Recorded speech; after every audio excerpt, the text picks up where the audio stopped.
নমস্কার বন্ধুরা, চৈতিস কিচেনের আরও একটা ভিডিওতে সবাইকে স্বাগত। আজকে বানাবো বাগদা চিংড়ির ঝাল বা কষা। তো এই রান্নাটা দুপুরবেলা গরম ভাতের সাথে খেতে কিন্তু জাস্ট দারুণ লাগে। রান্নার জন্য প্রথমেই এই চিংড়ি মাছগুলোকে ভালোভাবে ধুয়ে নিয়েছি। আর চিংড়ি মাছগুলোকে কিন্তু দোকান থেকেই ভালোভাবে পরিষ্কার করে দিয়েছে। আর কেটে নিয়েছি আলু আর পেঁয়াজ। আমি আলু দিচ্ছি, আলুটা না চাইলে না দেবেন। আর মশলার জন্য এখানে রসুন, আদা, টমেটো আর বেশ কিছুটা পরিমাণে কাঁচা লঙ্কা নিয়েছি। আর এদিকে টক দই ফেটিয়ে নিয়েছি। তো টক দইটা রান্নায় দেবো, দিলে বেশ সুন্দর একটা টেস্ট হবে। আর দিয়েছি ধনেপাতা। এই শীতের সময় যে কোনো রান্নাতেই কিন্তু ধনেপাতা বেশ ভালো লাগে। আর এবারে রান্নার জন্য গ্যাসে কড়াই বসিয়ে দিয়ে দিচ্ছি পরিমাণ মতন সর্ষের তেল।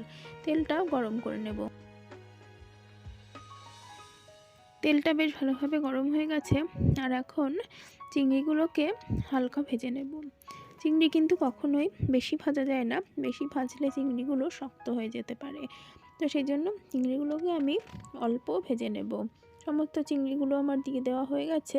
আর এখন একটু উল্টে পাল্টে দিচ্ছি।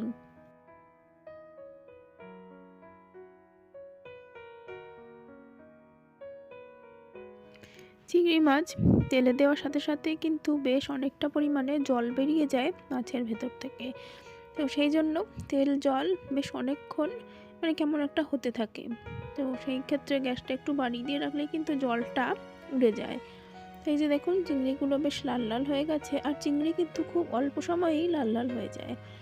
আর এবারে এগুলোকে আমি তুলে নেব।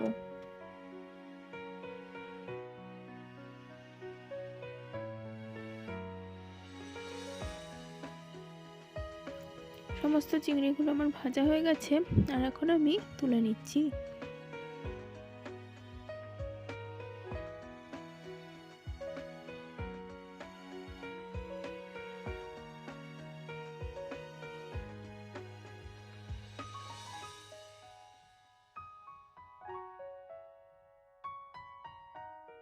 সমস্ত চিংড়িগুলো তুলে নেবার পর এখন ওই তেলেই আর সামান্য একটু তেল দিয়ে দিলাম। অবশ্যই সর্ষের তেল দিলাম, কারণ এই ধরনের রান্না কিন্তু সর্ষের তেলেই বেশি ভালো হয়।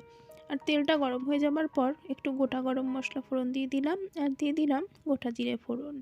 আর এই গোটা গরম মশলায় এই ভয়টাই আমার লাগে যে ওই এলাচগুলো কিন্তু ফেটে যায়। যদি ফাটিয়ে দিই তাও দেখি ফেটে যায়।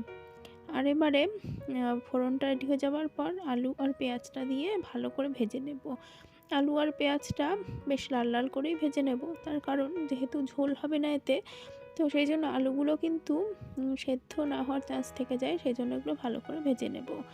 আর দিয়ে দিলাম অল্প একটু লবণ দিয়ে এবার আলু আর পেঁয়াজটা ভালোভাবে লাল করে ভেজে নেব।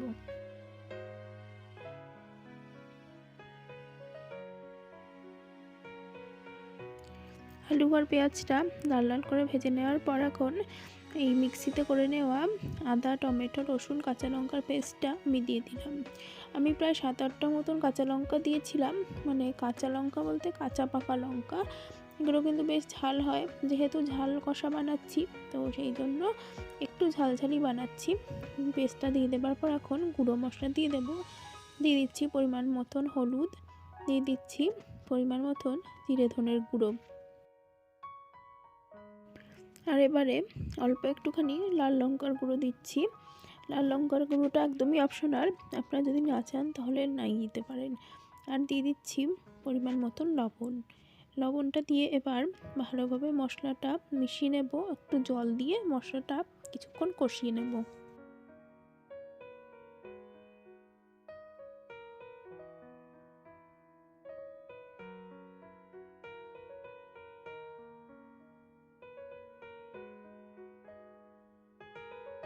মশলাটা কিছুক্ষণ কষিয়ে নেবার পর এখন ফেটিয়ে রাখা টক দইটা আমি দিয়ে দিলাম। আর এই সময় গ্যাসের আঁচটা অবশ্যই কম রাখতে হবে, নাহলে কিন্তু দইটা ফেটে যেতে পারে। আর দইটা ভালোভাবে এখন মিশিয়ে নিচ্ছি।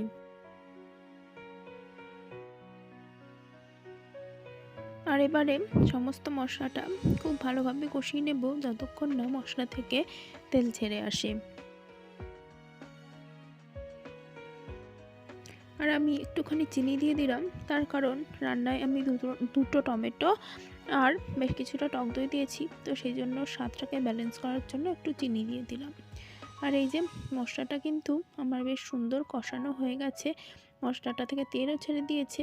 দিয়ে দিচ্ছি অল্প একটু জল, খুব বেশি জল দেব না, এই রান্নাটা কিন্তু একদমই গামাখা ঝোলে হবে বা শুকনো শুকনো হবে, তবেই কিন্তু এটা খেতে ভালো লাগবে। তো সেই জন্য অল্প জল দিলাম যাতে আলুটা সেদ্ধ হয়ে যেতে পারে। তো জলটা দিয়ে মশলার সাথে ভালোভাবে মিশিয়ে এখন ভেজে রাখা চিংড়িগুলো আমি দিয়ে দিচ্ছি।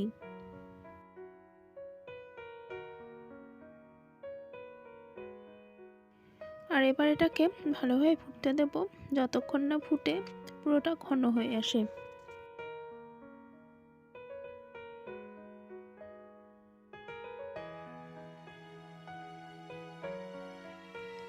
সমস্ত ঝোলটা ফুটে কিন্তু বেশ সুন্দর ঘন হয়ে এসেছে, আপনারা আশা করি বুঝতে পারছেন। আর এখন দিয়ে দিলাম একটু গরম মশলার গুঁড়ো, দিয়ে ভালোভাবে এখন মিশিয়ে নিচ্ছি।